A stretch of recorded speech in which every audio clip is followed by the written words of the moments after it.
പക്ഷെ അതിൻ്റെ മറ്റൊരു വശം എന്താണെന്നുണ്ടെങ്കിൽ ഈ ഭൂമിയിൽ ദുഃഖങ്ങളും വിഷമങ്ങളും ദുരിതങ്ങളും മാത്രമല്ലല്ലോ, നല്ല നല്ല കാര്യങ്ങളുണ്ട്, സന്തോഷിക്കാൻ പറ്റുന്ന കാര്യങ്ങളുണ്ട്, കണ്ണിന് കുളിർമ നൽകുന്ന കാഴ്ചകളുണ്ട്. അപ്പോൾ അതൊക്കെ കാണാനായിട്ടും ഈ കുട്ടീനെ നമുക്ക് ജന്മം കൊടുത്തത് കൊണ്ടാണല്ലോ പറ്റിയത്. അപ്പോൾ സന്തോഷങ്ങളുടെയും സങ്കടങ്ങളുടെയും ഒരു മിക്സ് ആണല്ലോ ജീവിതം, എല്ലാതും അനുഭവിക്കാനായിട്ട് ഈ കുട്ടിക്ക് പറ്റുന്നുണ്ടല്ലോ.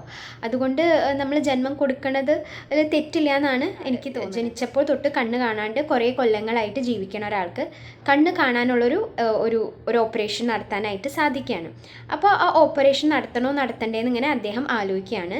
അപ്പോൾ അദ്ദേഹം ഇങ്ങനെ വിചാരിക്കുകയാണ്, കണ്ണ് കണ്ടിട്ട് എന്തിനാണ് ഞാൻ, എന്തൊക്കെ പൊട്ട കാര്യങ്ങൾ ഈ ലോകത്ത് നടക്കുന്നുണ്ട്, ആക്സിഡൻറ്റ്സ് നടക്കുന്നുണ്ട്, ചിലപ്പോൾ ഒരു അച്ഛൻ ഒരു കുട്ടീനെ കൊല്ലുന്നത് കാണേണ്ടി വരും, അല്ലെങ്കിൽ വളരെ മോശമായിട്ടുള്ള കാര്യങ്ങൾ കാണേണ്ടി വരും, അതുകൊണ്ട് എനിക്ക് കണ്ണിൻ്റെ ഓപ്പറേഷൻ ചെയ്യണ്ട, അങ്ങനെ വിചാരിക്കില്ലല്ലോ.